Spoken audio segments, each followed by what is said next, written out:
पांडुक शिला पर भगवान नहाने के। और बताओ पांडुक शिला पर भगवान को अपन लोग किस लिए लाते हैं?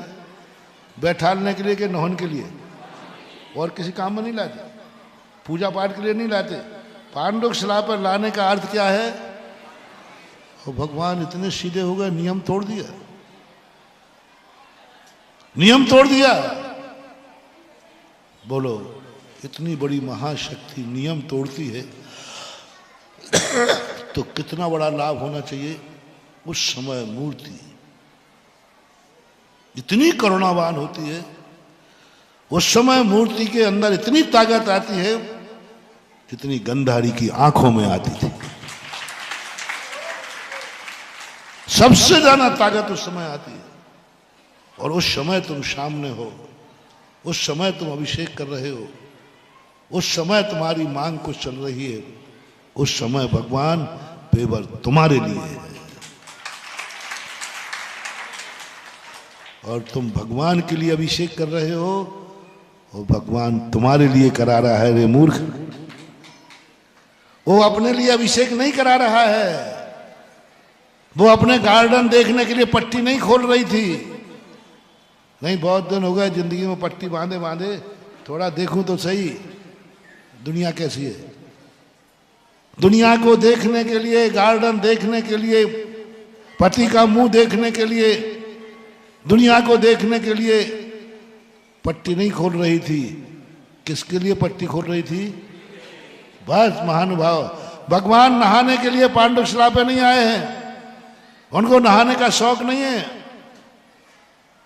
मां तुम्हारे ऊपर करुणा से भर के आए हैं, इसके बिना इन श्रावकों का उद्धार नहीं होगा, इसलिए उन्होंने नहाना स्वीकार किया। किसके लिए? अब बोलो, गंधारी ने पट्टी खोली किसके लिए? भगवान नहन के लिए पांडुक शिला पे आए, किसके लिए? बस मेरे लिए आए। ये भाव आना चाहिए। अभिषेक कराना है, पुजारियों से करा दो। कोई ने कर लिया तो कर लिया, अभिषेक तो हो रहा है।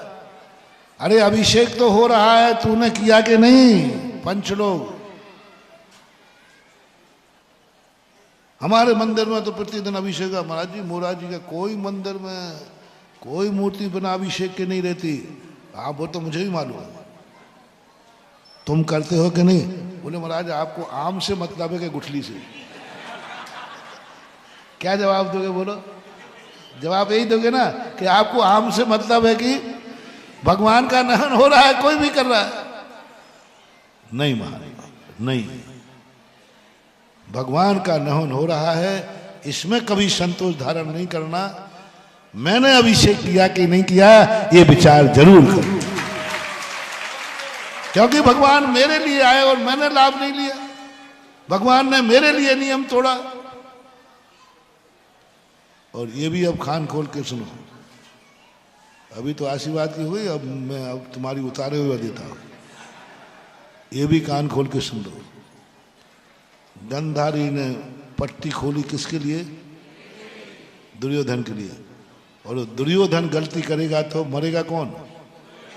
हाँ, भगवान तुम्हारे अभिषेक के लिए बैठे। और जो उस मंदिर से रिलेटेड लोग हैं, वे उस समय तुम्हारे लिए नियम तोड़ा भगवान ने, तुम्हारे लिए नियम तोड़ा भगवान ने। जिंदगी भर का कभी नहाया नहीं था, और तुम यदि अभिषेक करने नहीं बैठे तो बेटा बर्बाद हो जाओगे। वही दशा होगी जो दुर्योधन की हुई। महाराज जी, ये बात की बातें आप नहीं बोलो तो आपका क्या बिगड़ता है? बेटा मुझे मालूम है कि बात की बात से ही तुम सुधरोगे।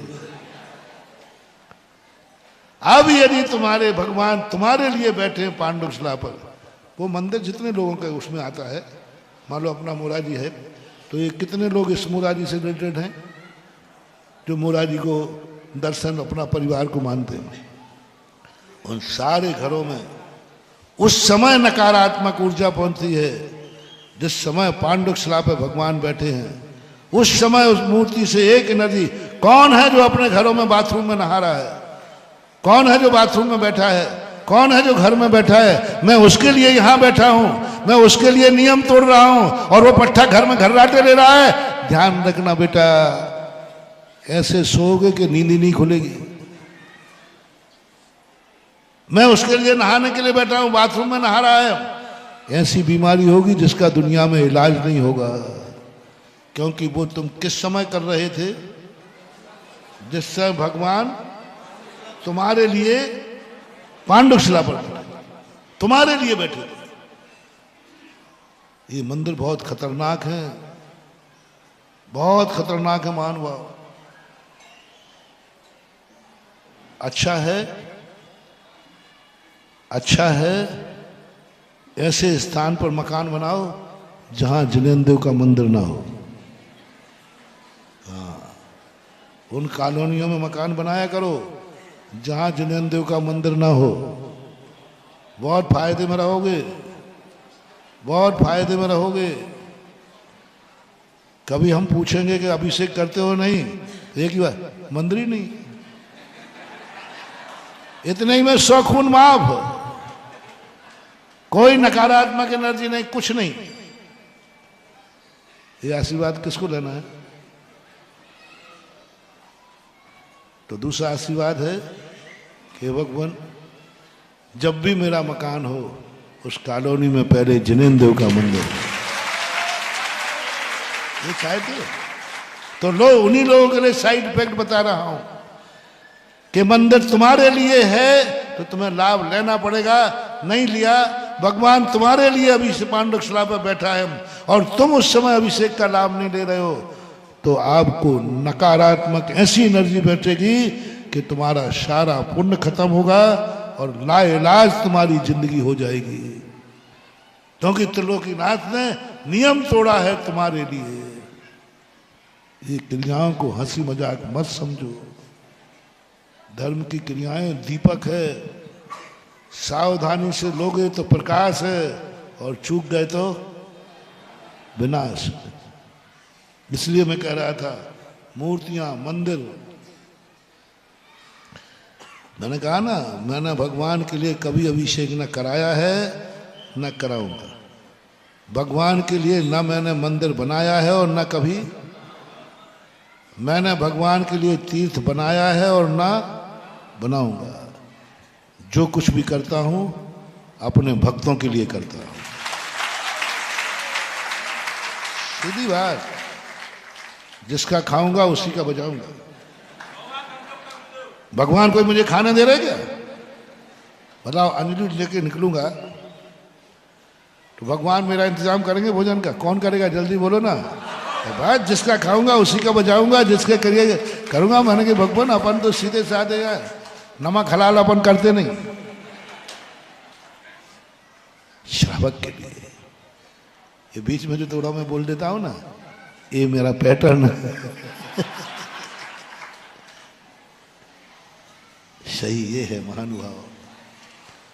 मंदिर अपने लिए, भगवान पर कोई प्रभाव नहीं पड़ने वाला। प्रभाव किस पे पड़ेगा? गलत बन गया तो। मूर्ति की चर्चा चल रही थी, मूर्ति यदि गलत है तो प्रभाव भगवान पे कोई नहीं पड़ना। उनका तो क्या प्रभाव पड़ेगा? प्रभाव पड़ेगा अपने ऊपर प्रभाव पड़ेगा। मूर्ति निर्दोष होना चाहिए, सदोष मूर्ति। मूर्ति मत बैठा लो, छोटी बैठा लो, सस्ती का मत देखो, निर्दोष हो।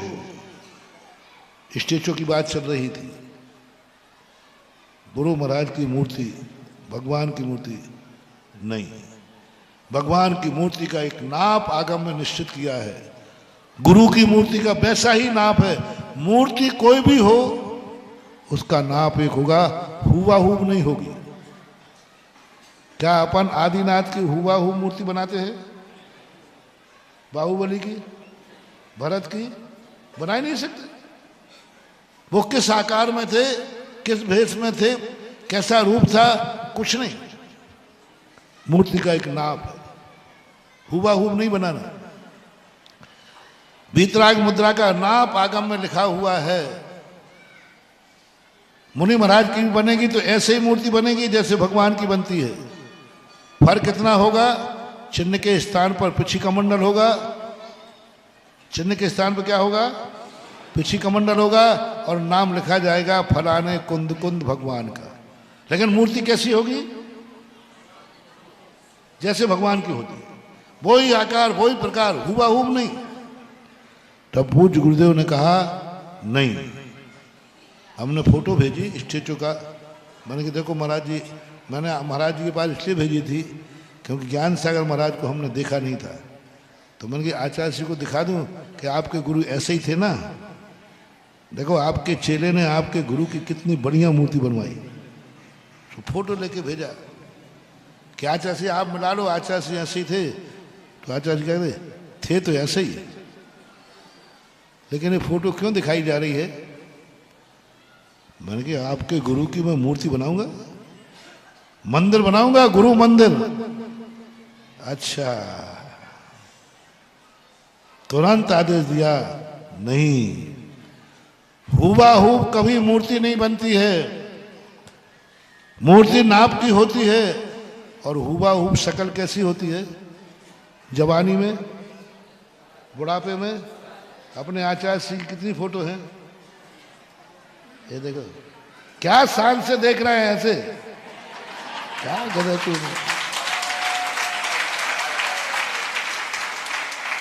जब मैं स्टेज पे आया तो पहले यही दृष्टि पड़ी, तो आचार्य जी देख रहे, हाँ बेटा आ गया तुझे। और देख रहे हैं, अब देखो सागर का क्या हाल होता है। क्या शानदार फोटो है आचार्य जी का, मजे तो देखो क्या ऐसे बैठे हैं। ये मुद्रा भी अपन ने देखी है गुरु की, नहीं इससे पहले की भी मुद्रा देखी है और अंत की मुद्रा भी देखी है। अब कौन सी मुद्रा की मूर्ति बनाऊं, कौन सी मुद्रा की मूर्ति बनाऊं? इसलिए आगम में कहा जो नाप निश्चित किया वो, हाँ स्टेचू बना सकते हो। स्टेचू किसे कहते हैं? जो पूजा के योग्य। ये फोटो किस में आएगी? ये फोटो किस में आएगी? स्टेचू में आएगी। कोई भी अपन ढांचा बनाए हुबहू, वो स्टेचू है। स्टेचू मात्र पूजनीय नहीं होता है, मात्र शोपीस, दर्शन के लिए होता है, उसकी पूजा नहीं होती। इसलिए हुबहू मूर्तियां जो आज बनाने की प्रथा चल रही है वो सब गलत हो रहा है। प्रतिष्ठा मत करना, पूजा मत करना। आचार्य ने कहा स्टेचू तुम्हें लगाना है तो कहीं लगाओ, उससे कोई फर्क पड़ने वाला नहीं है। जय जिनेंद्र। अगर आपको मेरी वीडियो अच्छी लगती है तो प्लीज़ मेरे चैनल को लाइक करें, शेयर करें और सब्सक्राइब करें। Thank you.